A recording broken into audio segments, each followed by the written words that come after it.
رات آدھی سے زیادہ بیت چکی تھی اور میں اس وقت سو رہا تھا، لیکن دروازے پر ہونے والی دستک نے مجھے اٹھنے پر مجبور کر دیا۔ مسلسل دروازے کو کھٹکھٹایا جا رہا تھا، جس کی وجہ سے میں اٹھ کر کے بیٹھ گیا۔ نیند کا خمار ابھی تک میری آنکھوں میں موجود تھا، لیکن مسلسل کھٹکھٹائے جانے والا دروازہ بھی مجھے اپنی طرف متوجہ کر رہا تھا۔ اس قدر سرد سیاہ رات میں کون ہو سکتا تھا جو کہ اتنی رات کو میرے اس گھر میں آیا تھا؟ یہ گھر کوئی عام گھر نہیں تھا۔ اگر یہ کسی محلے یا کالونی کا گھر ہوتا تو اس میں مجھے کوئی اتنی زیادہ حیرت نہیں ہوتی۔ یہ گھر جنگل کے بیچ میں بنا ہوا ایک چھوٹا سا مکان تھا جو کہ میں نے خود اپنی محنت سے بنایا تھا۔ میں اس جنگل کا فارسٹ آفیسر تھا اور یہاں پر اس جنگل کی نگرانی کا کام مجھے سونپا گیا تھا۔ میں گزشتہ 2 سال سے اس جنگل کی نگرانی پہ مامور تھا اور اس 2 سال میں میں نے اسی جنگل میں اپنے رہنے کے لیے باقاعدہ ایک چھوٹا سا گھر جو کہ 2 کمروں پر مشتمل تھا، جو کہ میرے اپنے ذاتی استعمال میں تھے، میں نے اس کو بنا لیا تھا۔ ایسے میں بہت کم لوگ تھے جو کہ آدھی رات کو یا پھر دوپہر کو دن کے وقت بھی اس جنگل کا رخ کرتے تھے۔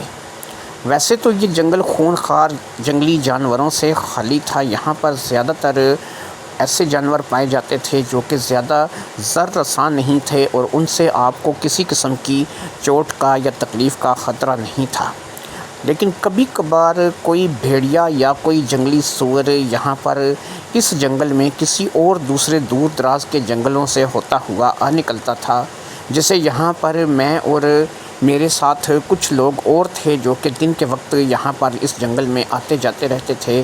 ہم لوگ مل ملا کر کے اسے بھگا دیا کرتے تھے۔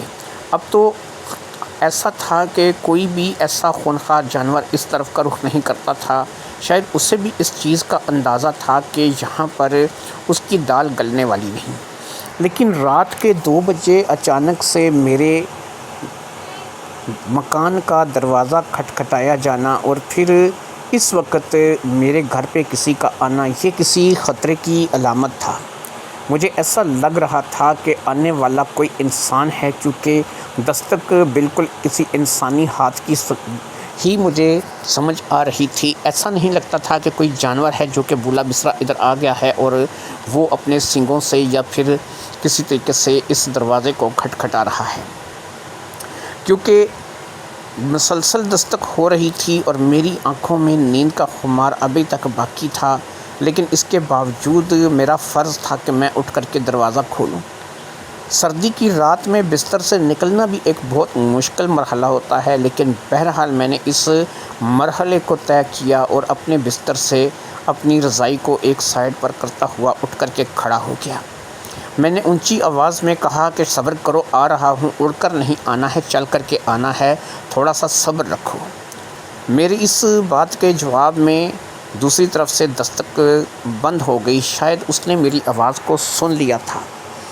پھر میں نے جا کر کے دروازے کو اوپن کیا اور جیسے ہی میں نے دروازہ اوپن کیا، میرے سامنے فریحہ کھڑی تھی۔ فریحہ کون تھی؟ فریحہ میرے دوست کی بیوی تھی اور میں اسے اور وہ مجھے بڑے اچھے طریقے سے جانتی تھی۔ فریحہ گھبرائی ہوئی لگ رہی تھی اور دونوں بچیاں عنایتا اور عنایا دونوں اس کے ساتھ تھیں۔ میں نے راستہ چھوڑ دیا تاکہ وہ اندر داخل ہو جائیں اور پھر وہ دونوں میرے اس چھوٹے سے مکان میں داخل ہو گئیں۔ اس وقت رات کے 2 بجے فریحہ کا عنایتا اور عنایا کے ساتھ یہاں آنا کسی خطرے سے خالی نہیں تھا۔ میں نے اس کے چہرے پر اڑتی ہوئی ہوائیاں محسوس کر لی تھیں اور دونوں چھوٹی بچیوں کی پریشانی کو بھی بھانپ لیا تھا۔ میں نے ان کو اپنے گھر کے اندر آنے کے لیے کہہ دیا تھا اور اندر آ کر کے باقاعدہ وہ کرسیوں پر بیٹھ چکی تھیں۔ مجھے ایسا لگ رہا تھا کہ انہیں پانی یا پھر کسی ایسی چیز کی ضرورت ہے کہ جن سے ان کے حواس کچھ بحال ہوں، لہٰذا میں نے چھوٹی سی فریج جو کہ اپنے گھر کے مطابق سے رکھی ہوئی تھی، اس میں سے پانی کی ایک بوتل نکال کر کے ان تینوں کو دی اور وہ گھٹا گھٹ پانی پینے لگیں۔ تینوں ہی ماں بیٹی شدید پیاسی لگ رہی تھیں اور پانی پینے کے بعد ان کے اوزان کافی حد تک بہتر ہوئے تو میں نے اب اس سے سوال کیا، فریحہ تم اس وقت آدھی رات کو یہاں اس گھنے جنگل میں کیا کر رہی ہو؟ فریحہ نے کہا کہ ایسا ہے افتخار کہ عمران آج سے 2 دن پہلے اپنے ایک دفتری کام کے سلسلے میں گھر سے نکلے تھے، لیکن 2 دن ہو گئے ہیں کہ ان سے رابطہ نہیں ہو رہا، نہ تو ان کی گاڑی کا کچھ پتہ چلا ہے جس گاڑی میں وہ گئے تھے، اور نہ ہی ان سے کوئی رابطہ جو ہے وہ ہو رہا ہے۔ دفتر پہ پتہ کرایا ہے تو دفتر والے کہتے ہیں کہ وہ ایسے کسی کام کی غرض سے گئے ہی نہیں ہیں، یعنی انہیں دفتر نے کسی کام کے لیے نہیں بھیجا ہے۔ اگر وہ اپنی مرضی سے کسی اپنے کام کی غرض سے گئے ہیں تو اس کے لیے ان لوگوں کو اس بارے میں علم نہیں ہے۔ دفتر کے کام کے سلسلے میں وہ بالکل بھی کہیں بھی نہیں گئے ہیں۔ میں 2 دن تک تو دیکھتی رہی، پھر میں نے اس بات کو لے کر کے پولیس میں رپورٹ کروا دی، لیکن پولیس بھی ان کو ڈھونڈنے میں ناکام رہی۔ مجھے ان کے دونوں بھائیوں پر شک ہے، کیونکہ دونوں بھائی جائیداد کے لیے ان کے پیچھے پڑے ہیں اور عمران کی زندگی داؤ پر لگی ہوئی ہے۔ وہ کئی بار اس بات کو لے کر کے دھمکی دے چکے ہیں کہ اگر عمران نے ان کا حصہ صحیح طریقے سے ادا نہ کیا تو وہ عمران کے ساتھ کچھ بھی کر سکتے ہیں۔ میں نے پولیس کو اپنا شک ظاہر کیا ہے اور پولیس ان کے دونوں بھائیوں کے گھر بھی گئی ہے، لیکن وہاں پر بھی چھان بین کرنے پر عمران کا کچھ پتہ نہیں لگا، عمران کہاں چلا گیا۔ لہٰذا میں بہت زیادہ اس بات کو لے کر کے پریشان تھی کہ آج مجھے ایک رکا ملا ہے۔ آج کے اس موبائل کے دور میں کہ جب ہر انسان ایک دوسرے کے ساتھ رابطے میں موبائل کے ذریعے سے ہے، لیکن مجھے موبائل کی جگہ یا کسی میسج کی جگہ ایک رکا ملا ہے۔ وہ رکا ایسا لگتا ہے کہ یا تو لال رنگ کی کسی روشنائی سے یا پھر خون سے لکھا گیا ہے۔ اس رکے کا لب لباب یہ تھا کہ عمران کسی کی قید میں ہے اور وہ عمران کو زندہ چھوڑنے والا نہیں یا پھر چھوڑنے والی نہیں، کیونکہ نیچے کسی کا نام نہیں لکھا ہوا تھا۔ بس اتنا ہی رکا تھا، یہ 2 سطری رکا تھا جو کہ اس بات کے لیے تھا کہ شاید کوئی ایسا ہے کہ جس نے عمران کو اپنے پاس رکھا ہوا ہے۔ اس رکے کو لے کر کے میں پولیس کے پاس گئی اور میں نے پولیس والوں سے اس بارے میں بات کی تو انہوں نے کہا کہ تمہارے ساتھ کسی نے مذاق کیا ہوگا، تمہارے دیور تو بالکل بے گناہ ہیں، ان کے پاس تو تمہارا شوہر نہیں ملا، اور ہم لوگوں نے اور جہاں جہاں پر بھی امید تھی اس کی چھان بین کر لی ہے۔ دفتر سے پتہ کرانے پر یہ پتہ چلا ہے کہ وہ دفتری کسی کام سے بھی نہیں گیا ہے، لیکن حیرت کی بات یہ ہے کہ وہ غائب ہو چکا ہے۔ وہ اپنے دفتر سے نکلا تھا اور اس کا دفتر جو ہے وہ اس وقت راولپنڈی میں، یعنی کہ جہاں پر ہم لوگ رہتے ہیں وہاں پر تھا۔ راولپنڈی سے لاہور جاتے ہوئے راستے میں وہ کہیں سے غائب ہو گیا، ایسا پتہ نہیں لگ رہا کہ وہ کہاں غائب ہو گیا۔ یہ جو جنگل ہے جہاں پر اس وقت میں ہوں، یہ بھی راولپنڈی سے لاہور جاتے ہوئے راستے میں ہی آتا ہے۔ لہٰذا فریحہ نے مجھے بتایا کہ جب اسے عمران کے بارے میں کچھ نہیں پتہ چلا تو وہ گاڑی لے کر کے خود عمران کا پتہ کرنے کے لیے نکل کھڑی ہوئی۔ عمران کے پاس 1 سے زیادہ گاڑیاں تھیں، ایک گاڑی وہ تھی جو کہ عمران لے کر کے گیا تھا اور دوسری گاڑی وہ تھی جو کہ اب فریحہ لے کر کے اس کے پیچھے گئی تھی۔ پولیس والوں نے بھی اگرچہ اپنے طور پر تحقیقات کی تھی، لیکن نہ تو انہیں عمران ملا تھا اور نہ ہی عمران کی گاڑی ملی تھی۔ اس بات کو لے کر کے پولیس والوں نے اپنی تفتیش جو ہے وہ کسی اور طرف موڑ دی تھی اور وہ اس کیس میں کچھ خاص دلچسپی بھی نہیں لے رہے تھے۔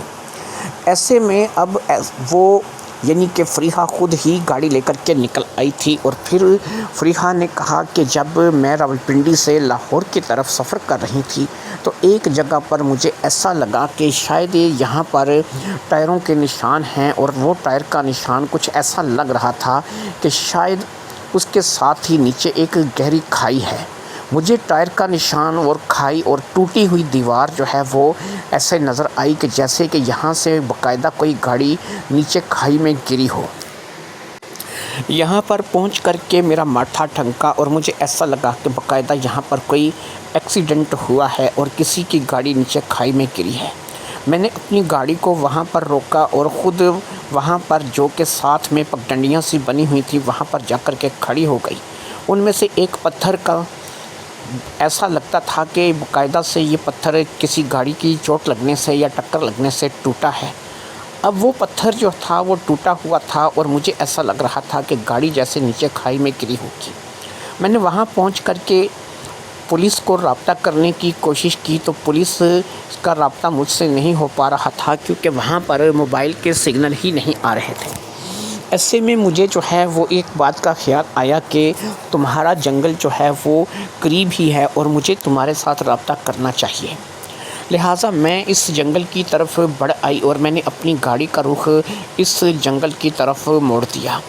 پھر میں یہاں پر پہنچی تو اس وقت مجھے اس بات کا اندازہ ہوا کہ میں جب نکلی تھی تو اس وقت تو اچھا خاصا ٹائم تھا، لیکن عمران کو تلاش کرتے کرتے مجھے وقت کا احساس ہی نہیں ہوا اور اس وقت آدھی سے زیادہ رات بیت چکی ہے۔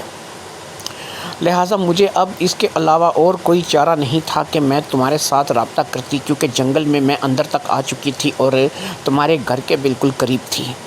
اس وقت میں ان دونوں بچیوں کے ساتھ صرف عمران کی تلاش کے لیے نکلی ہوئی ہوں اور میرا فون بھی جو ہے وہ سگنل نہیں پکڑ رہا ہے۔ لہٰذا مجھے جو ہے یا تو پولیس کو اطلاع کرنی ہے یا پھر جو ہے وہ اگر تم میری کچھ مدد کر سکتے ہو تو کرو، میرے ساتھ اس جگہ تک چلو جہاں پر مجھے وہ گاڑی کے ٹائر کے نشان اور وہ ٹوٹا ہوا پتھر ملا ہے، جہاں سے مجھے ایسا لگتا ہے کہ شاید عمران کی گاڑی اس کھائی میں گر گئی ہے۔ میں تو اللہ سے دعا کرتی ہوں کہ عمران ٹھیک ٹھاک ہو، لیکن مجھے نہیں پتہ کہ اس کی کیا حالت ہوگی۔ بہرحال مجھے جو ہے وہ فوری طور پر مدد کو بلانا ہے اور مجھے فوری طور پر عمران کی مدد کے لیے پہنچنا ہے۔ میں نے باقاعدہ سے PTCL فون لگوا رکھا تھا، جس کے جنگل میں بھی کام کرتا تھا۔ مجھے باقاعدہ ایسے کئی معاملات سے ایمرجنسی واسطہ پڑتا تھا اور مجھے پتہ تھا کہ یہاں پر موبائل سگنل نہیں آتے، اس لیے میں نے سب سے پہلے تو اپنے PTCL فون سے تھانے میں فون کیا اور باقاعدہ فریحہ کی بات پولیس انسپکٹر سے کرا دی۔ اس علاقے کے تھانے میں فون کیا تھا تاکہ یہاں کا جو انسپکٹر ہے وہ ہماری بات سن سکے اور جتنی جلدی ہو سکے وہ یہاں پر آ سکے تاکہ فریحہ اس کے ساتھ جا سکے۔ میں نے اپنا پورا حوال اسے بتا دیا تھا، اپنے بارے میں بتا دیا تھا کہ میں فارسٹ آفیسر ہوں، جنگل میں رہتا ہوں، اور اس کے ساتھ جو کہ انسپکٹر باقر تھا، میری پہلے بھی کافی یاد اللہ تھی، میری اس سے کئی بار ملاقات ہو چکی تھی، اس لیے انسپکٹر باقر کو میں ذاتی طور پر جانتا تھا اور وہ بھی مجھے جانتا تھا۔ اب پولیس کو فون کرنے کے بعد میں نے فریحہ کو باقاعدہ کچھ کھانے کے لیے پوچھا اور فریج سے کچھ پھل کاٹ کر کے ان لوگوں کے آگے رکھ دیے اور پولیس کے آنے کا انتظار کرنے لگے۔ مجھے یقین تھا کہ پولیس بہت جلد یہاں پر پہنچ جائے گی اور فریحہ کے ساتھ جا کر کے ہم اس بات کی تصدیق کریں گے کہ کیا واقعی اس جگہ سے کسی کار کے گرنے کی نشاندہی ہوتی ہے، کیا واقعی وہاں سے کوئی کار گری ہے، کیا واقعی وہاں پر کوئی حادثہ پیش آیا ہے۔ انایا اور انایتا کوئی اتنی زیادہ بڑی عمر کی نہیں تھیں، دونوں ہی ٹوینز تھیں اور اس وقت دونوں کی عمر 3-3.5 سال رہی ہوگی، اس لیے ان سے کسی بات کی توقع رکھنا یا ان سے کوئی بات پوچھنا یہ تو ظاہری بات ہے کہ بہت ہی زیادہ مشکل تھا اور ناممکنات میں سے تھا۔ ان کو تو ماں باپ کے نام تک کا صحیح طریقے سے نہیں پتہ تھا، ممی پاپا ہی بولنا آتا تھا اور انہیں اس بات کا علم نہیں تھا کہ کیا ہو رہا ہے یا کیا نہیں ہو رہا ہے۔ تقریباً 10 سے 15 منٹ کا وقفہ گزرا تھا کہ باہر سے گاڑیوں کے سائرن کی آواز آئی۔ ایسا لگتا تھا کہ جیسے انسپکٹر باقر اپنی ٹیم کے ساتھ یا پھر خود وہاں پر آ گیا ہے۔ پھر میرے دروازے پر دستک دی گئی، میں نے اٹھ کر کے دروازہ کھولا تو انسپکٹر باقر 2 لوگوں کے ساتھ میرے گھر میں داخل ہوا۔ اس نے فریحہ کو بھی ہیلو کہا اور بچوں کے سر پر پیار کیا۔ اس کے بعد وہ میری طرف متوجہ ہوا۔ اس نے کہا، افتخار صاحب، عمران کے بارے میں کیا جانتے ہیں؟ آپ نے فون کر کے پوچھا تھا اور آپ نے عمران کے بارے میں کچھ بتایا تھا۔ میں نے کہا کہ یہ فریحہ ہے، عمران کی بیوی، انہوں نے ہی جو بات کی ہے اور انہوں نے مجھے آ کر کے بتایا ہے کہ انہیں ایک جگہ کوئی ٹائر کے نشان سے ملے ہیں اور وہاں سے وہاں سے کچھ پتھر تھا جو کہ ٹوٹا ہوا تھا اور انہیں ایسا لگا کہ جیسے عمران کی گاڑی کو نیچے کھائی میں پھینکا گیا ہے یا پھر وہ خود کھائی میں جا کے گری ہے۔ اس بات کو لے کر کے اب انسپکٹر باقر نے فریحہ سے سوال و جواب شروع کر دیے اور پھر ہم سب لوگ جو ہے وہ اس بات کے لیے روانہ ہو گئے کہ کہاں پر یہ ٹائر کے نشان دیکھے گئے ہیں، کہاں پر وہ ٹوٹا ہوا پتھر ہے۔ اس بات کے لیے فریحہ ظاہری بات ہے کہ ہماری رہنمائی کر سکتی تھی۔ پھر اس جنگل سے نکل کر کے ہم تقریباً آدھے سے پونے گھنٹے کے اندر ہی ایک پکی سڑک پر پہنچ گئے۔ یہ پکی سڑک ہمیں مزید 1 گھنٹے کے سفر کے بعد ایک ایسے مقام پر لے کر کے آئی کہ جہاں پر واقعی ایسا لگتا تھا کہ جیسے گاڑی کے ٹائروں کے گھسٹنے کے نشان ہیں، اور گاڑی جو ہے وہ اپنا توازن کھو چکی، اور اس توازن کھونے کے چکر میں وہ ایک پتھر سے ٹکرائی اور شاید الٹی ہو گئی اور نیچے کھائی میں گرتی چلی گئی۔ یہ وہ باتیں تھیں کہ جو ہم صرف قیاس کر رہے تھے، ہمارا اندازہ تھا۔ انسپکٹر باقر نے ہم دونوں کو اپنے ساتھ دونوں سپاہیوں کو نیچے کھائی میں اترنے کے لیے کہا، اور ساتھ ہی مجھ سے بھی اس بات کے لیے اس نے کہا کہ آپ کیونکہ جنگل کے ماحول سے اور ان جگہوں سے زیادہ واقف ہیں، آپ کو پتہ ہے کہ کیسے جو ہے وہ جنگل میں یا ان پہاڑی ٹیلوں پر رہنا ہے، تو آپ اس کھائی میں اترنے میں زیادہ اچھے طریقے سے مدد کر سکتے ہیں۔ میں نے کہا کوئی مسئلہ نہیں، میرا تو یہ روز کا کام ہے، میں آپ کے کام نہیں آؤں گا تو کیا آؤں گا۔ اب میں انسپکٹر باقر کے ان دونوں سپاہیوں کے ساتھ نیچے اترنے لگا۔ سب سے آگے میں ہی تھا کیونکہ وہ مجھے دیکھ کر کے نیچے اتر رہے تھے، انہیں اس بات کا تجربہ نہیں تھا۔ پھر ہم لوگ کافی نیچے آ گئے، اور جب ہم کافی نیچے پہنچے تو یہاں پر ہمیں ایک پانی کے چشمے کے پاس باقاعدہ ایک سفید رنگ کی گاڑی مل گئی، جو کہ کافی قیمتی گاڑی تھی۔ یہ گاڑی شاید گھوم کر کے یہاں پر آ کر کے گر گئی تھی۔ ہم نے گاڑی کو اچھے طریقے سے دیکھا، یہ گاڑی اس وقت الٹی ہوئی پڑی تھی، لیکن اس گاڑی کے ارد گرد کسی انسان کا وجود نہیں تھا، کسی انسان کا کوئی نام و نشان نہیں تھا، اور کوئی بھی یہاں پر زندہ یا مردہ حالت میں یا پھر زخمی حالت میں یہاں پر انسان موجود نہیں تھا۔ دونوں سپاہی اب پھیل کر کے باقاعدہ اس شخص کو یعنی عمران کو تلاش کرنے کی کوشش کر رہے تھے، اور میں بھی ان لوگوں کا ساتھ دے رہا تھا۔ میں مکمل طور پر کوشش کر رہا تھا کہ میں ان لوگوں کا ساتھ دوں اور عمران کو تلاش کروں، لیکن عمران کا نہ تو مجھے کچھ پتہ چل رہا تھا، نہ ہی مجھے عمران کے بارے میں کچھ احساس ہو رہا تھا۔ ہم لوگ اس گاڑی کو سیدھا نہیں کر سکتے تھے کیونکہ 3 لوگ اس گاڑی کو سیدھا کرنے کی طاقت نہیں رکھتے تھے، خاص طور پر ایک ایسی گاڑی جو کہ آدھی سے زیادہ زمین کے اندر دھنس گئی تھی، اور چشمے کے پانی نے اس کی حالت خراب کر کے رکھ دی تھی۔ ہم نے اچھی طریقے سے گاڑی کے اندر دیکھ لیا تھا، ہر طریقے سے گاڑی کو چیک کر لیا تھا۔ اس کے بعد ہم نے اپنے فون نکالے، لیکن یہاں پر سگنل نہیں تھے۔ باقر کو اور فریحہ کو ہم کافی دور اوپر چھوڑ آئے تھے، لہٰذا اب ہم لوگوں کا اوپر چڑھ کے جانا ضروری تھا، کیونکہ اوپر پہنچ کر ہی ہم انہیں اطلاع کر سکتے تھے۔ لہٰذا ہم لوگ پھر ایک دفعہ ان پہاڑی ٹیلوں کو چڑھتے ہوئے اوپر کی طرف بڑھنے لگے۔ میں نے باقاعدہ سے دونوں سپاہیوں کو اس بات کے لیے بتایا کہ تم لوگوں نے بچ کر کے یہاں پہ قدم رکھنا ہے، یا ہاتھ اگر ڈالنا ہے تو بچ کر کے ڈالنا ہے۔ یہاں پر سنگچور سانپ کا خطرہ ہے، کیونکہ ان جگہوں پر زیادہ تر سنگچور نام کا سانپ ہے، جس کو میٹھے زہر والا سانپ بھی کہا جاتا ہے، لیکن 5 سے 6 گھنٹے میں انسان کی زندگی چلی جاتی ہے۔ پولیس والوں نے دونوں سپاہیوں نے لانگ شوز پہن رکھے تھے، جس کے لیے پاؤں کا تو خطرہ زیادہ نہیں تھا، لیکن کسی اور جگہ سانپ کاٹ سکتا تھا۔ میں نے بھی لانگ شوز پہن رکھے تھے، اور اس کے علاوہ میں نے اپنے آپ کو باقاعدہ سے پورے طریقے سے اب تیار کر رکھا تھا۔ میں نے باقاعدہ، کیونکہ مجھے پتا تھا کہ میں نے جنگل میں کام کرنا ہے، اس لیے میں نے سر سے پاؤں تک پورے کپڑے پہن رکھے تھے، اور اپنے ہاتھوں پر بھی میں نے دستانے چڑھا رکھے تھے۔ پھر اس کے علاوہ میں نے ایک مفلر سے اپنے آپ کو لپیٹ بھی رکھا تھا، کیونکہ سردی بے حد شدید تھی اور ہاتھ تھے کہ وہ سن ہوئے جا رہے تھے۔ ہر کسی نہ کسی طور پر ہم لوگ دوبارہ ان ٹیلوں پر قدم رکھتے ہوئے اوپر سڑک تک آ گئے تھے۔ جب ہم سڑک پر پہنچے تو وہاں پر فریحہ اور انسپکٹر باقر ہمارا انتظار کر رہے تھے۔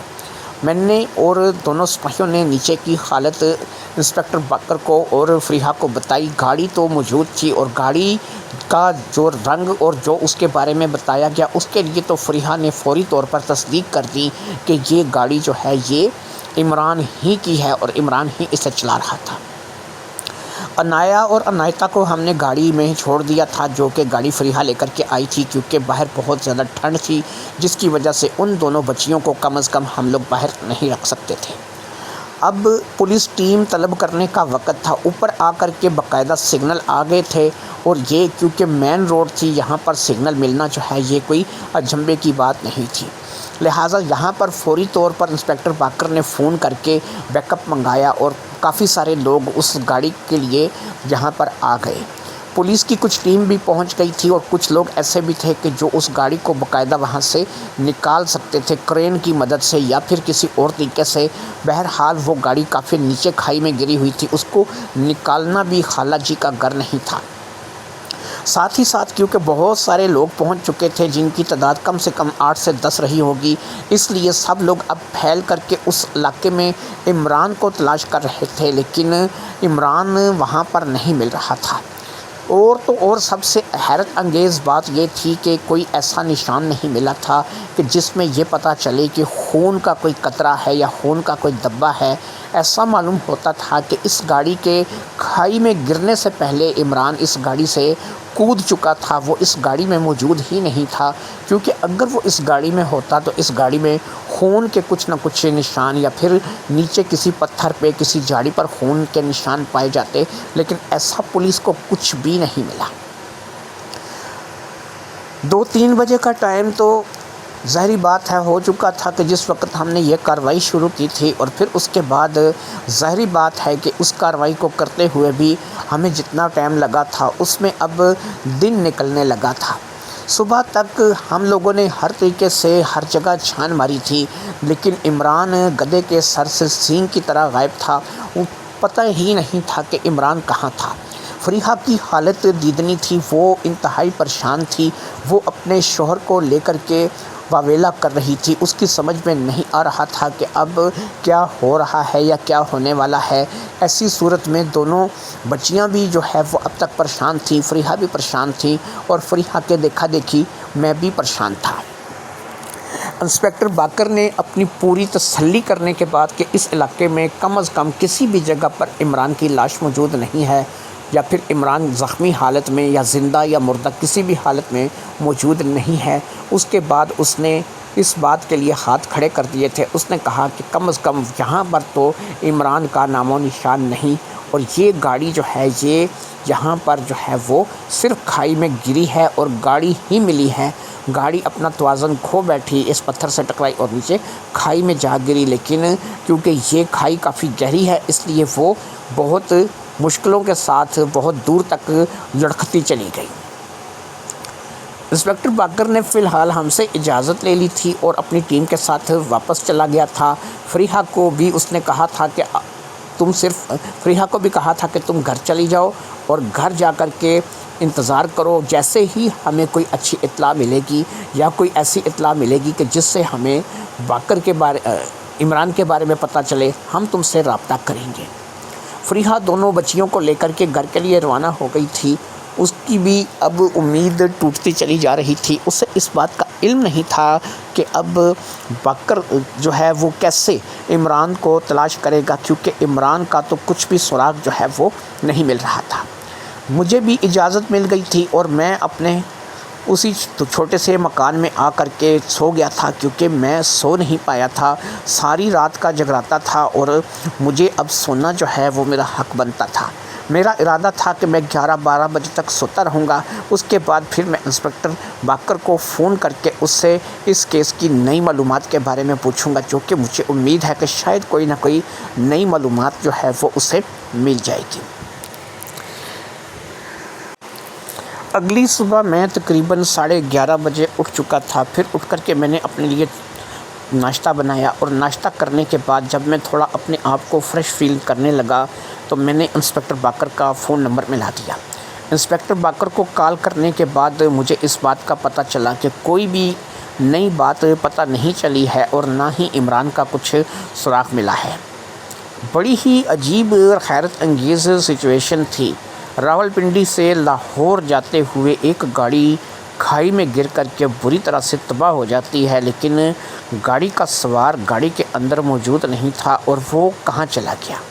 یہ وہ بات تھی جو کہ کسی کی سمجھ میں نہیں آ رہی تھی اور کوئی بھی اس مسئلے کو حل کرنے کے لیے ناکام تھا۔ ایسے میں فریحہ کے لیے بھی ایک پیغام چھوڑنا یا اس سے بات کرنا لازمی تھا۔ PTCL نمبر زندہ باد، میں نے اسی نمبر سے فریحہ کو بھی رابطہ کیا اور جب میں نے فریحہ کو بھی نئی صورتحال کے بارے میں بتایا تو اس نے کہا کہ مجھے پتہ ہے، میری تم سے پہلے انسپکٹر باقر سے بات ہوئی ہے اور جس علاقے میں رہتی ہوں اس علاقے کے تھانے انچارج سے بھی بات ہوئی ہے اور میں نے رات کی ساری کارروائی کے بارے میں اسے بتایا ہے، لیکن پولیس کسی بھی نتیجے پر پہنچنے میں ناکام ہے۔ کہا جاتا ہے کہ ایک انسپکٹر کے بارے میں مجھے بتایا گیا ہے، اس کا کہا جاتا ہے کہ وہ یہیں اسی تھانے میں انچارج کبھی رہا ہے، لیکن اب وہ اس تھانے سے چلا گیا ہے۔ اس کو ہمارے تھانے کا علاقہ نہیں لگتا، وہ کسی اور علاقے کے تھانے کا انچارج ہے، لیکن اس کے بارے میں مشہور ہے کہ وہ 10 دماغ والا راون ہے۔ اسے 10 دماغ والا راون اس لیے کہتے ہیں کہ وہ 10 دشاؤں میں سوچتا ہے، ایک کیس کو 10 طریقے کے ساتھ سوچتا ہے۔ میں نے یہاں کا جو انسپکٹر ہے سلیم، اس سے کہا ہے کہ میری اس انسپکٹر سے بات کرا دو، اگرچہ یہ علاقے تم لوگوں کے اپنے بانٹے ہوئے ہیں لیکن مجھے تو میرے شوہر سے غرض ہے، لہٰذا اس نے میری اس بندے کے ساتھ بات کروانے کا فیصلہ کر لیا ہے۔ اس کا نام شہریار ہے، وہ بھی انسپکٹر ہے اور باقاعدہ اگر اس نے میرے کام کے لیے حامی بھر دی تو مجھے امید ہے کہ وہ کوئی نہ کوئی کامیاب راستہ ڈھونڈ نکالے گا، کیونکہ انسپکٹر شہریار کے بارے میں جو میں نے تعریف انسپکٹر سلیم کی زبانی سنی ہے اس سے مجھے پتہ چلتا ہے کہ انسپکٹر شہریار ہی ایک ایسا شخص ہے کہ جو اس معاملے کو حل کر سکتا ہے اور جسے پتہ چل سکتا ہے کہ عمران کہاں ہے۔ میں نے کہا ٹھیک ہے، اگر کوئی ایسا انسپکٹر ہے کہ جیسے تم بتا رہی ہو کہ 10 دماغ والا راون ہے، تو ظاہری بات ہے کہ ایسا شخص جو کہ 10 دشاؤں میں سوچتا ہے، ایسا شخص تو ایک کامیاب انسپکٹر ہو سکتا ہے۔ اور اگر انسپکٹر سلیم یعنی کہ تمہارے علاقے کا انسپکٹر انچارج اسے جو ہے وہ پسند کرتا ہے یا اس کی ذہانت کا قائل ہے تو امید کرتا ہوں کہ وہ جلد ہی تمہارے شوہر کو ڈھونڈ نکالے گا۔ باقی اگر میرے لائق کوئی خدمت ہوگی تو مجھے ضرور بتانا۔ یہ کہہ کر کے میں نے فون رکھ دیا تھا۔ انسپکٹر شہریار یہ نام کچھ میرے ذہن میں بھی پڑتا تھا، مجھے بھی شاید کچھ اس کے بارے میں معلوم تھا۔ واقعی یہ کوئی ایسا شخص تھا کہ جو تعریف کے قابل تھا، لیکن یہ کون تھا اس کے بارے میں صحیح طریقے سے نہیں جانتا تھا۔ شاید انسپکٹر باقر کی زبانی یا پھر کسی اور جگہ سے اس کا نام میں نے بھی سن رکھا تھا۔ 10 دماغ والا راون یعنی یہ بہت بڑا لقب تھا اس کے لیے، جو 10 دشاؤں میں سوچے، جو ہر بات کو، چھوٹی سے چھوٹی بات کو نظر انداز نہ کرے۔ اب جیسا کہ فریحہ نے کہا تھا کہ وہ انسپکٹر شہریار سے اس بارے میں رابطہ کرے گی، اگرچہ وہ انسپکٹر شہریار کا علاقہ نہیں تھا، لیکن اگر انسپکٹر باقر اور انسپکٹر سلیم کو اعتراض نہ ہو تو وہ کام کر سکتا تھا، وہ اس کیس پہ کام کر سکتا تھا۔ اور ظاہری بات ہے کہ اس کیس پر کام کرنے سے فریحہ کو اطمینان تھا کہ شاید وہ بہت جلد عمران کو ڈھونڈ نکالے گا۔ عمران کہا تھا، ظاہری بات ہے کہ نہ تو اس کا فریحہ کو علم تھا نہ کسی اور کو اس کے بارے میں کوئی علم تھا۔ یہ بڑا عجیب سا معاملہ بن گیا تھا۔ ظاہری بات ہے کہ ایک بیوی جب اس کا شوہر اس کی آنکھوں کے سامنے غائب ہو جائے، وہ یہ بتا کر کے گھر سے نکلے کہ وہ کسی کمپنی کے کام سے جو ہے وہ لاہور جا رہا ہے، وہ راولپنڈی سے نکلے اور راستے میں وہ سڑک سے غائب ہو جائے، یہ بات کسی بہت بڑے معاملے سے کم نہیں تھی۔ لیکن یہ معاملہ کیا تھا؟ اب اس معاملے کی تہ تک تو ظاہری بات ہے کہ کوئی، جیسا کہ انسپکٹر شہریار کے بارے میں کہا جا سکتا تھا، وہی پہنچ سکتا تھا۔ فریحہ اور میرے درمیان تعلقات، رابطہ، رشتہ اب کا نہیں تھا۔ ہم لوگوں نے ایک ہی کالج میں پڑھا تھا اور میں نے یہ راستہ چنا تھا اور جنگل میں فارسٹ آفیسر بن گیا تھا، جبکہ اس نے باقاعدہ عمران سے شادی کر کے اپنا گھر بسا لیا تھا۔ عمران بھی اسی کالج سے پڑھا ہوا تھا اور ہم تینوں سکول کالج کے دوست سے ہی وقت سے ہی اچھے دوست تھے اور ہم تینوں کی آپس میں بہت بنتی تھی۔ اکثر کالج میں لوگ کہا کرتے تھے کہ دونوں میں سے کسی ایک کے ساتھ ہی فریحہ کی شادی ہوگی، اور پھر ایسا تھا کہ ہم دونوں ہی فریحہ کو پسند کرتے تھے۔ فریحہ بھی اس بات سے اچھے طریقے سے واقف تھی کہ ہم دونوں ہی اس کے امیدوار ہیں، لیکن جب عملی زندگی میں ہم لوگوں نے قدم رکھا تو ہمیں اس چیز کا احساس ہوا کہ عمران کے پاس بے پناہ دولت اور اس کا خاندانی بیک گراؤنڈ تھا، جس کی وجہ سے فریحہ اس کی جھولی میں جا گری اور فریحہ کے ساتھ عمران کی شادی ہو گئی۔ میں اگرچہ فریحہ کے لیے بہت زیادہ سنجیدہ تھا، لیکن جب عمران کے ساتھ فریحہ کی شادی ہو گئی تو میں اس وقت خاموش ہو گیا۔ ظاہری بات ہے کہ ہم تینوں ہی دوست تھے اور ہم میں سے کسی ایک نے ناکام اور کسی ایک نے کامیاب ہونا تھا۔ میں ناکام ہوا تھا کیونکہ میں ایک مڈل کلاس فیملی سے تعلق رکھتا تھا۔ میرے پاس ویسا بنگلہ، گاڑی یا پھر ویسی دولت نہیں تھی، نہ ہی کوئی لمبا چوڑا خاندانی بیک گراؤنڈ تھا۔ لیکن یہ ہے کہ میں نے جب کالج کو چھوڑا اور میں نے اس طرف توجہ دی اور مجھے باقاعدہ ایک سرکاری نوکری مل گئی جو کہ ایک فارسٹ آفیسر کی حیثیت سے تھی، تو میں نے اپنے آپ کو کافی حد تک بدلا اور اپنے آپ کو کافی مضبوط کیا۔ اب میں بھی مالی طور پر کافی مضبوط تھا، اس لیول کا تو اب بھی نہیں تھا جس لیول کا عمران تھا۔ عمران کی ایک بڑی کمپنی تھی اور وہ اس کمپنی کا اونر تھا۔ اس کمپنی کا ایک آفس جو تھا وہ راولپنڈی میں اور دوسرا آفس لاہور تھا۔ اکثر وہ راولپنڈی سے لاہور اور لاہور سے راولپنڈی اپنی گاڑی کا سفر کرتا رہتا تھا اور اسی طریقے سے اس کا یہ سفر جاری رہتا تھا۔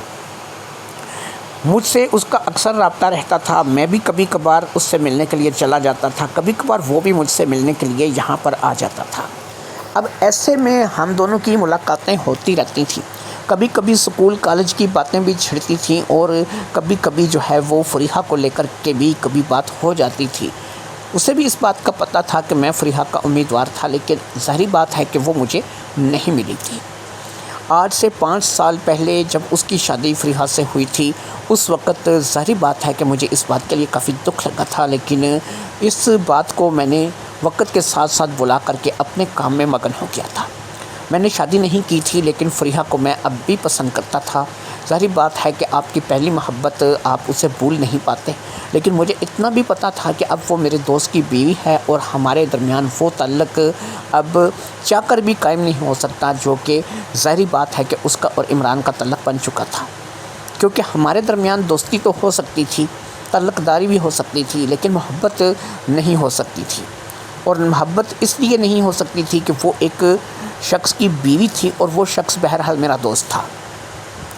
اسی طریقے سے معاملات چلتے جا رہے تھے اور اس روز بھی جب وہ رات کو یعنی کہ میرے پاس 2 بجے آ گئی تھی تو وہ اسی امید کے ساتھ آئی تھی کہ میں اس کا مسئلہ حل کروں گا، اور میں بھی رات کو 2 بجے اسی لیے اٹھ کر کے اس کے ساتھ چل پڑا تھا کہ ظاہری بات ہے کہ اگر میں رات کو 2 بجے اس کے ساتھ نہیں جاؤں گا یا پھر میں جو ہے اس کے ساتھ نہیں چلوں گا تو پھر یہ ہماری دوستی کی توہین ہوگی۔ میں اس کے ساتھ گیا تھا اور جہاں تک مجھ سے جو بھی مدد ہو سکی تھی میں نے کیا تھا، لیکن انسپیکٹر باقر بالکل ناکام ہو کر کے وہاں سے لوٹ گیا تھا اور اسی طریقے سے کوئی بھی کامیابی جو ہے وہ کسی کو نہیں ملی تھی۔ میں واپس آ گیا تھا اور اسی طریقے سے پھر اب اس نے مجھے بتایا تھا کہ کوئی انسپیکٹر شہریار ہے جو کہ اس کیس کا نیا انچارج ہونے والا ہے۔ مجھے نہیں پتہ تھا کہ وہ اس کیس کو لے گا یا نہیں لے گا، یا اس کیس میں دلچسپی لے گا یا نہیں لے گا، لیکن دیکھتے ہیں کہ اب اونٹ کس کروٹ بیٹھتا ہے۔ بکر اور انسپیکٹر سلیم کے کہنے پر شہریار نے باقاعدہ اس چیز کا انچارج لے لیا تھا۔ اس نے اس بات کو سنجیدہ لیا تھا۔ فریحہ کے شوہر کی گمشدگی اس کے لیے کچھ کم نہیں تھی۔ اس نے فریحہ سے مکمل تفتیش کی تھی اور ایک ایک بات اس نے پوچھی تھی۔ وہ اس کمپنی بھی گیا تھا کہ جس کمپنی میں ظاہری بات ہے کہ فریحہ کا جو شوہر تھا عمران وہ اونر تھا، اور وہاں پر کمپنی کے تمام امپلائیز سے ملاقات کرنے کے بعد وہ اس نتیجے پر پہنچا تھا کہ واقعی وہ کمپنی کے کام سے لاہور نہیں جا رہا تھا۔ کمپنی کا دوسرا آفس لاہور میں تھا اور اس کا انچارج عمران کا بھائی تھا، جو کہ ظاہری بات ہے کہ اس بات کے لیے جو ہے وہ بالکل یہ کہہ رہا تھا کہ اسے کچھ پتہ نہیں کہ عمران کہاں چلا گیا۔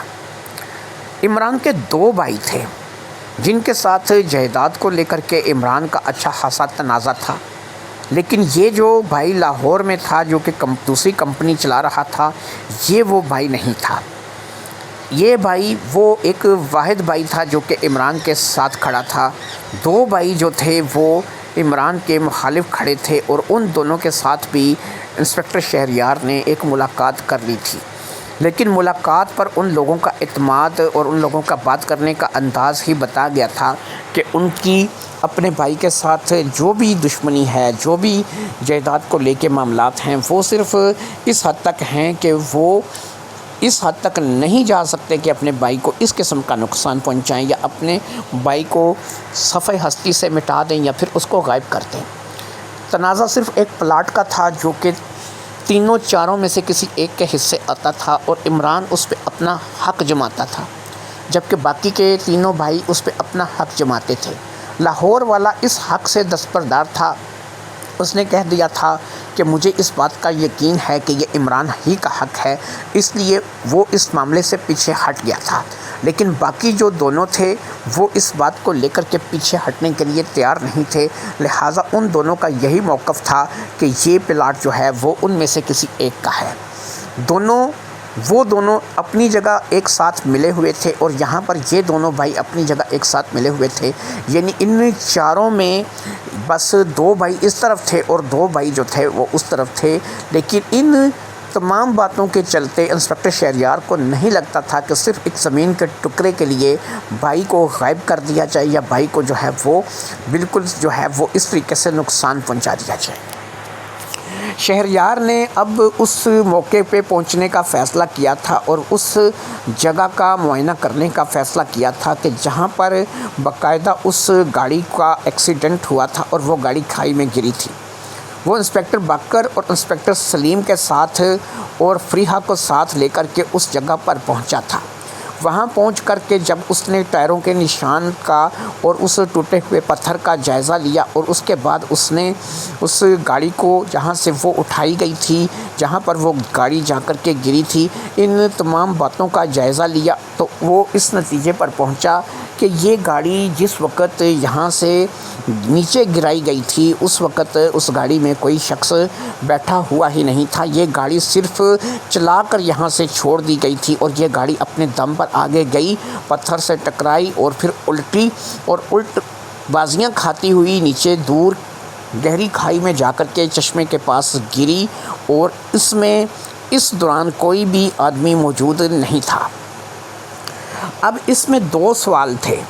نمبر ایک کہ عمران نے ہی خود اس گاڑی کو اس طریقے سے یہاں سے کھائی سے نیچے پھینک دیا ہو، اور یہ گاڑی جو ہے پلسیٹیں کھاتی ہوئی نیچے جا کر کے کھائی میں گری ہو، چشمے کے پاس پہنچ گئی ہو، اور وہاں پر پہنچ کر کے اس گاڑی کا ستیہ ناش ہو چکا ہو، کباڑا ہو گیا۔ عمران اس دوران خود گاڑی میں موجود نہیں تھا، بلکہ عمران نے خود اس گاڑی کو یہاں سے دھکیل دیا۔ دوسرا آپشن یہ تھا کہ کوئی تھا کہ جس نے اس گاڑی کو یہاں سے نیچے دھکیل دیا، لیکن اس گاڑی میں اس وقت عمران نہیں تھا، صرف عمران کی گاڑی جو تھی اس شخص کے قبضے میں تھی، اور اس نے اس گاڑی کو یہاں سے نیچے دھکیل دیا۔ یہ تمام باتیں وہ باتیں تھیں کہ جو ابھی سر دست صرف سوچنے کی تھی۔ پھر یہاں سے فریحہ کو باقاعدہ جو ہے اس بات کا پتہ چلا کہ کیونکہ یہ گاڑی نہ تو اس میں عمران تھا، کیونکہ عمران اگر ہوتا تو عمران کو چوٹ لگتی یا عمران کی جان تک جانے کا خطرہ تھا، اور جو گاڑی کا حشر ہوا تھا عمران کا حشر اس سے کم ہونے کا خطرہ نہیں تھا۔ فریحہ سے شہریار نے پوچھا تو اس نے افتخار کے بارے میں بتایا، جو کہ جنگل میں فارسٹ آفیسر تھا، اور جنگل میں باقاعدہ اس نے اپنا ایک چھوٹا سا مکان بنا رکھا تھا جو کہ اس کی اپنی ہی محنت کا نتیجہ تھا۔ لہٰذا اب ایسا کیسے ہو سکتا تھا کہ جہاں تک آئے تھے تو افتخار سے ملاقات نہ کی جاتی؟ لہٰذا شہریار، باقر اور سلیم، اور اس کے علاوہ دو سپاہی اور فریحہ، عنایا اور عنایتہ ساتھ رہتی تھیں، کیونکہ وہ اتنی چھوٹی بچیاں تھیں کہ ان کو اکیلے نہیں چھوڑا جا سکتا تھا، وہ ماں کے بغیر نہیں رہ سکتی تھیں۔ لہٰذا ان سب کو لے کر کے ایک دفعہ شہریار وہاں فارسٹ آفیسر افتخار سے ملنے کے لیے چلا گیا۔ دروازے پر دستک کے جواب میں افتخار نے خود دروازہ کھولا اور سب کو سامنے دیکھ کر کے اس نے اندر آنے کی دعوت دی۔ اندر جا کر کے اس نے سب سے پہلے تو ان لوگوں کے لیے اچھی سی چائے تیار کی، پھر کچھ بسکٹ، کچھ اسنیک وغیرہ تیار کیے گئے اور پھر اس کے بعد بات چیت کا باقاعدہ آغاز ہو گیا۔ شہریار اس پورے گھر کا جائزہ لے رہا تھا۔ یہ ایک چھوٹا سا کچن اور چھوٹے چھوٹے 2 کمروں میں مشتمل مکان تھا جو کہ زیادہ تر لکڑی کی مدد سے بنایا گیا تھا۔ شاید یہاں جنگل میں رہنے کے لیے اپنا ایک انتظام تھا جو کہ افتخار نے کیا تھا۔ وہ افتخار کی کاریگری سے کافی متاثر ہوا تھا۔ افتخار واقعی ایک ایسا انسان تھا جو کہ جنگل کے اندر جو ہے وہ منگل بنائے بیٹھا تھا۔ ہر چیز ایسی تھی کہ جو افتخار کے پاس اس جنگل میں موجود تھی اور افتخار جو ہے وہ اس جنگل میں واقعی عیش و عشرت کے ساتھ اپنی زندگی کو گزار رہا تھا۔ تمام تر سوالات کرنے کے بعد اور بہت سی تفتیش کو کرنے کے بعد، بہت سی ادھر ادھر کی باتوں کے بعد شہریار نے ایک نتیجہ اخذ کیا کہ ظاہری بات ہے کہ اب عمران کا غائب ہونا افتخار کے لیے، فریحہ کے لیے یا سب کے لیے ایک سوالیہ نشان تھا۔ کسی کو بھی اس بات کا پتہ نہیں تھا کہ افتخار کہاں ہے، کہاں چلا گیا ہے، وہ موجود ہے نہیں موجود ہے، اور اگر وہ زندہ ہے تو کہاں پر ہے، اور اگر وہ زندہ نہیں ہے تو کہاں پر ہے۔ جو بھی تھا بہت ہی زیادہ الجھا ہوا معاملہ تھا اور اس قدر جلدی سے حل نہیں ہو سکتا تھا، لیکن شہریار نے بھی اس بات کا تہیہ کر لیا تھا کہ وہ اس بات کی تہ تک پہنچ کے دم لے گا۔ خیر، افتخار سے اجازت لے کر کے وہ وہاں سے چلا آیا تھا اور پھر اس روز سے ہی اس کا دماغ 10 دشاؤں میں گھومنے لگا تھا۔ وہ سوچ رہا تھا کہ کیا ہو سکتا ہے، کیسے ہو سکتا ہے، کس طرح سے ہو سکتا ہے۔ عمران گیا تو گیا کہاں؟ دونوں بھائی جو کہ جائیداد کو لے کر کے، پلاٹ کو لے کر کے اس کے خلاف تھے، لیکن دونوں بھائی بے قصور نظر آتے ہیں۔ اور پھر سب سے بڑی بات یہ ہے کہ ان کے پاس ان کی ایلیبائی ہے کہ جب یہ واردات ہوئی وہ دونوں باقاعدہ ایک پارٹی میں موجود تھے اور پارٹی میں موجود ہزاروں لوگ جو ہے وہ اس چیز کے گواہ ہیں۔ اس کا مطلب یہ ہو سکتا ہے کہ انہوں نے یہ کام کیا نہ ہو، کروایا ہو، لیکن اگر انہوں نے یہ کام کیا نہیں، کروایا ہوتا تو ان کے ماتھے پہ شکن ہوتی، ان کو کچھ نہ کچھ تو ایسا جو ہے وہ شہریار کو محسوس ہوتا، لیکن شہریار نے ان کا اعتماد دیکھ کر کے اس بات کا اندازہ لگایا تھا کہ وہ دونوں جو ہے وہ اس کام میں شامل نہیں ہو سکتے۔ پھر یہ تھا کہ کون تھا؟ جو بھائی لاہور میں تھا اس کے ساتھ تو کسی قسم کا مسئلہ ہی نہیں تھا۔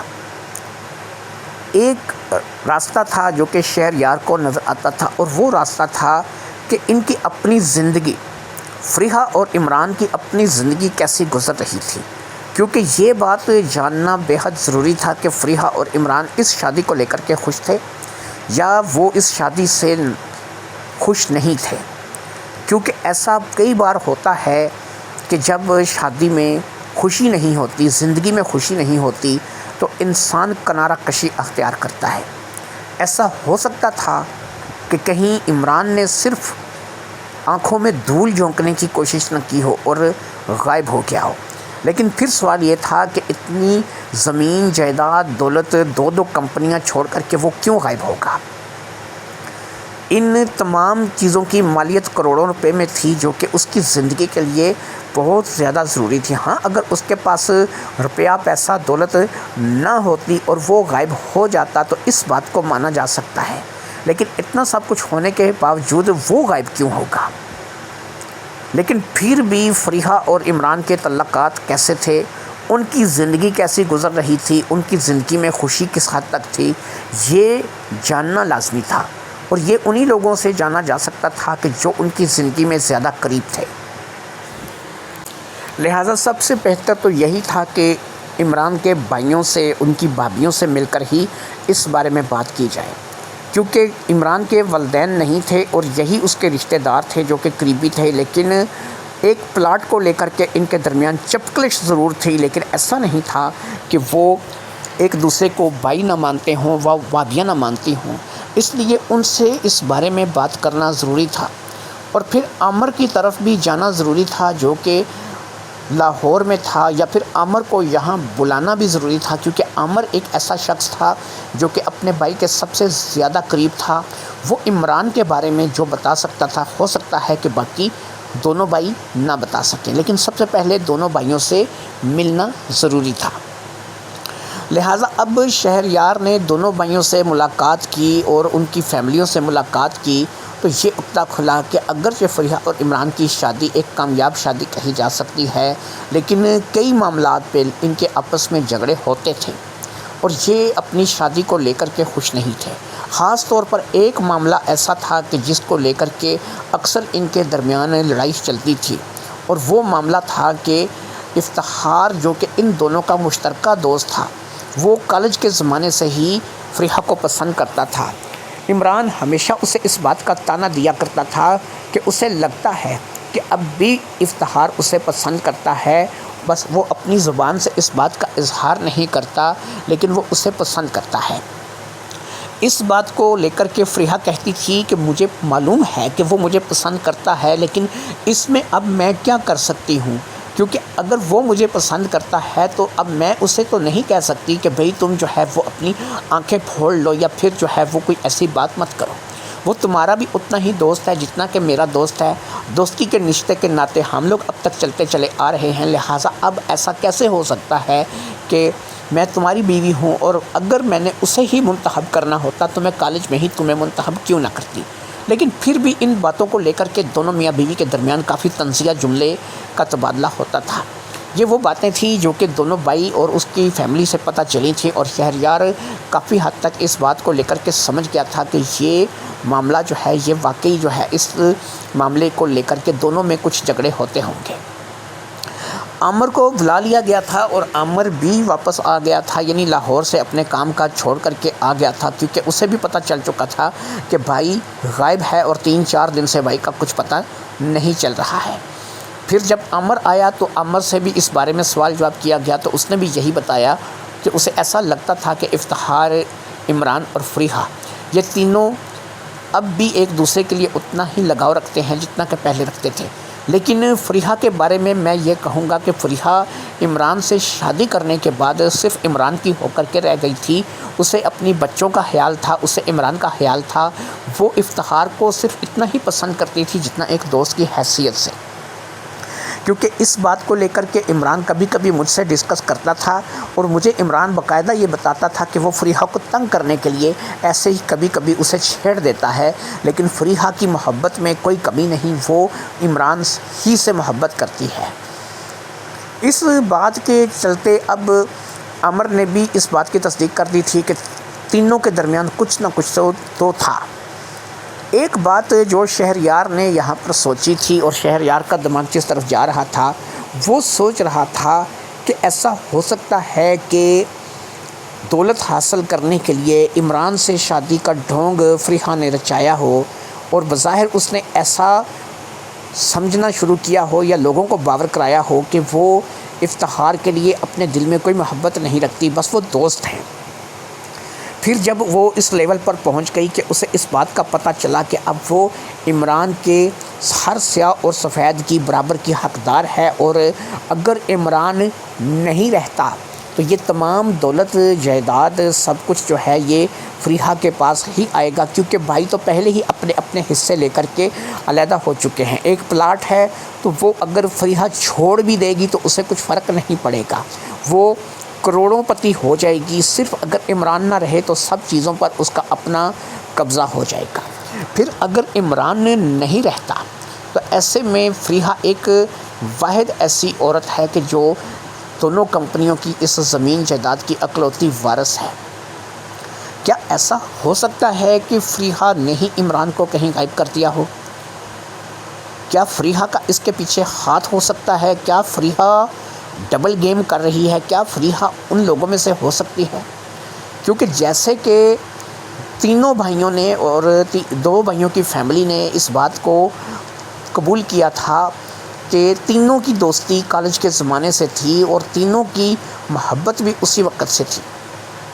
پھر ایسا ہوا کہ دولت دیکھ کر کے فریحہ نے عمران کو پسند کیا، لیکن کچھ ہی عرصے میں جب اس نے دیکھا کہ عمران اسے طعنے دیتا ہے، اس پہ باتیں کستا ہے، اسے افتخار کو لے کر کے سناتا ہے، تو وہ اس بات کو لے کر کے عمران سے تنگ آ گئی اور اس نے اس بات کے لیے سوچا کہ اچھا ایسا تو پھر ایسا ہی صحیح، اگر تم مجھے آج بھی افتخار کے نام کے طعنے دیتے ہو تو اس کے لیے پھر ایک ہی حل ہے کہ افتخار ہی اب میرا سب کچھ بنے گا، اور تمہارا میں وہ حال کروں گی کہ تمہیں کوئی ڈھونڈ بھی نہیں پائے گا کہ تم گئے کہاں ہو۔ ایسے میں وہ ایک پلان بناتی ہے، وہ کسی نہ کسی طور پر اپنے شوہر کو راستے سے ہٹا دیتی ہے۔ جیسے اس کا شوہر مرتا ہے، راستے سے ہٹتا ہے، وہ اپنے شوہر کی گاڑی کو لے کر کے نکل جاتی ہے۔ پھر وہ اپنے شوہر کی گاڑی کو ایک ایسی جگہ پر جہاں پر اسے دکھتا ہے کہ ایک بہت گہری کھائی ہے، اس کھائی سے اپنے شوہر کی گاڑی کو نیچے پھینک دیتی ہے۔ اس گاڑی کو سٹارٹ رکھ کے ایسے طریقے سے پھینکتی ہے کہ وہ ایسا لگے کہ اس گاڑی کے سمیت ڈرائیور بھی نیچے جا کر کے مر کھپ گیا، اس کا کچھ پتہ نہیں چلا۔ گاڑی تو دور تک چلی جاتی ہے لیکن ظاہری بات ہے کہ ڈرائیور اس میں تھا ہی نہیں، تو اس کو کون نقصان ہونا تھا۔ اب وہ ٹائر کے گھسٹنے کے نشان، وہ پتھر کا ٹوٹنا، یہ سب کچھ اس نے خود کیا اور پھر گاڑی کو خود اس نے نیچے پھینک دیا۔ گاڑی ایک گہری کھائی میں جا کر کے گر گئی۔ پھر اس نے باقاعدہ سے خود اس بات کا ڈرامہ کیا کہ اس نے ایک اور گاڑی میں اپنی دونوں بچیوں کو بٹھایا۔ وہ گاڑی شاید اس نے گھر آ کر کے لی، یا پھر وہ گاڑی پہلے سے ہی کوئی شخص اس کے پیچھے لے کر کے آیا، کوئی ایسا شخص جس کو اس نے بولا کہ تم میری دونوں بچیوں کو اس گاڑی میں بٹھا کر کے وہاں تک لے آنا، اور پھر یہ واردات کرنے کے بعد اس نے اس گاڑی کو سٹارٹ کیا اور وہ افتخار کے پاس پہنچ گئی۔ پھر اس نے افتخار کو اپنا گواہ بنایا۔ رات کے 2 بجے اس نے افتخار کو لیا، انسپیکٹر باکر کو فون کروایا۔ انسپیکٹر باکر اور افتخار جو ہے اس جگہ پر گئے اور وہاں پر انہیں اس بات کا پتہ چلا کہ وہاں پر واقعہ ہی کوئی گاڑی ایسی ہے کہ جو نیچے کھائی میں گری ہے، اور پھر وہ گئے تو انہیں وہاں پر کوئی بھی لاش، زندہ یا مردہ انسان نہیں ملا۔ ایسے میں وہ مطمئن تھی کہ اس نے پولیس کو اور افتخار کو باقاعدہ چکمہ دے دیا ہے، اور اس کے بعد وہ اپنی بچیوں کو لے کر کے واپس گھر کے لیے روانہ ہو گئی۔ اس سارے کھیل میں ایک بات کی سمجھ نہیں آ رہی تھی، کون تھا وہ شخص جو عنایا اور عنایتا کو پیچھے دوسری گاڑی میں لے کر کے آیا؟ کیا کوئی ایسا شخص تھا جو کہ عنایا اور عنایتا کو لے کر کے آیا تھا جو کہ کرائے کا خریدا ہوا تھا؟ اگر کرائے کا خریدا ہوا کوئی ایسا آدمی تھا کہ جس کی زبان جو ہے وہ فریحہ کے نوٹوں نے بند کر رکھی تھی، کیونکہ کوئی ایسا شخص ہو سکتا تھا کہ جسے صرف عنایا اور عنایتا کو ایک گاڑی میں پیچھے لانے کے لیے کہا گیا ہو، کیونکہ ایک ویران جگہ پر گاڑی کا خود سے ایکسیڈنٹ کرنے کے بعد پھر واپس پنڈی جا کر کے وہاں سے اپنی گاڑی کو لے کر کے واپس آنا یہ اس قدر زیادہ آسان نہیں تھا۔ پھر یہ بھی تو ہو سکتا ہے کہ اس نے اس طریقے سے کیا ہو کہ پہلے گاڑی کا ایکسیڈنٹ کیا ہو، پھر اس کے بعد وہ کسی اور ذریعے سے واپس آئی ہو، واپس آ کر کے جہاں سے اس نے گاڑی عنایا اور عنایتا کو لیا ہو، پھر وہ وہاں پر گئی ہو، پھر اس نے ایسا کیا ہو۔ لیکن اس میں بہت وقت بھی لگتا ہے اور بہت تردد بھی کرنا پڑتا ہے۔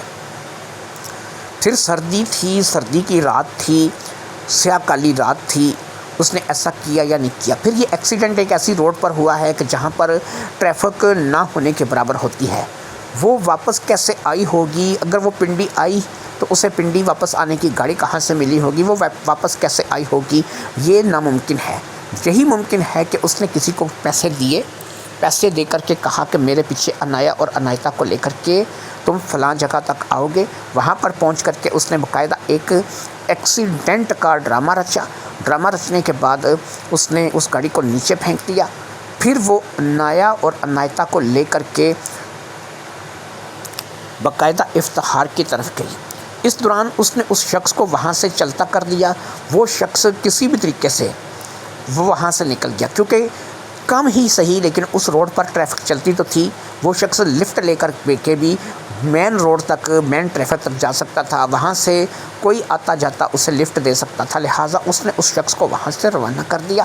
وہ وہاں سے روانہ ہو گئی اور پھر وہ افتخار کے پاس گئی۔ رات کے 2 بجے اس نے افتخار کو جا کر کے اٹھایا اور افتخار جو ہے اس کے ساتھ پہلا گواہ بنا کہ واقعی میں وہاں پر گاڑی گری ہے، پھر انسپکٹر باقر وغیرہ والا کھیل ہوا. یعنی یہ ساری چیز اگر ایسا سوچ لیا جائے کہ عمران کو خود فریحہ نے ٹھکانے لگا کر کے اس کی لاکھوں نہیں بلکہ کروڑوں کی جائیداد پر قبضہ کر لیا ہے، تو یہ سوچنا جو ہے وہ حق بجانب ہوگا. لیکن یہ تمام تر باتیں صرف قیاس پر مبنی ہیں، صرف دماغ کا کھیل ہے. انہیں ثابت کرنا آسان نہیں ہے. سب سے پہلی بات تو یہ ہے کہ وہ شخص جو کہ عنایہ اور عنایتا کو پیچھے لے کر کے آیا، اس شخص کی تلاش. وہ شخص واپس کیسے آیا؟ کیا اس نے واقعی وہاں سے کوئی لفٹ لی یا کوئی کسی طریقے سے وہ واپس پہنچا؟ یہ وہ تمام باتیں تھیں کہ جن کا کوئی سر پیر نہیں تھا. اس لیے اس کھیل میں، اس بنے ہوئے جال میں جو کہ انسپکٹر شہریار نے اپنے اندر ہی اندر اپنے دماغ سے بنا تھا، بہت سے خالی خلا تھے جن سے آسانی سے باہر نکلا جا سکتا تھا. کیونکہ اگر یہ ایکسیڈنٹ واقعہ ہی میں فریحہ نے کیا تھا تو فریحہ کے پیچھے جو دوسری گاڑی تھی وہ ماما تھا، کیونکہ اس گاڑی کو عنایتا اور عنایہ کو وہاں تک پہنچایا. کیونکہ جس وقت وہ فارسٹ آفیسر افتخار کے گھر پہنچی تھی، عنایہ اور عنایتا اس کے ساتھ تھیں اور گاڑی اس کے پاس تھی. وہ اپنی گاڑی میں پہنچی تھی اور پھر انسپکٹر باقر کے ساتھ بھی وہ اپنی گاڑی میں ہی واپس آئی تھی.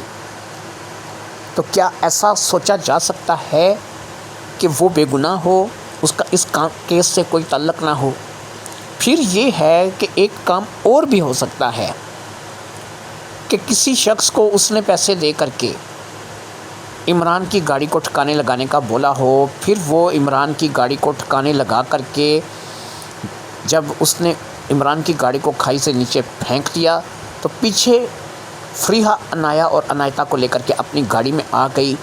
اس نے اس کے کام کو سراہا، اس سے وہاں سے رخصت کیا، اور پھر اس کو رخصت کرنے کے بعد اس کو ایسا بھی ہو سکتا ہے کہ فریحہ نے خود ہی گاڑی میں بٹھا کر کے اس شخص کو قریبی مین روڈ پر اتار دیا ہو جہاں پر اسے سواری مل سکے، اور پھر اس کے بعد وہ وہاں سے واپس پلٹی اور پھر وہ افتخار کے گھر گئی.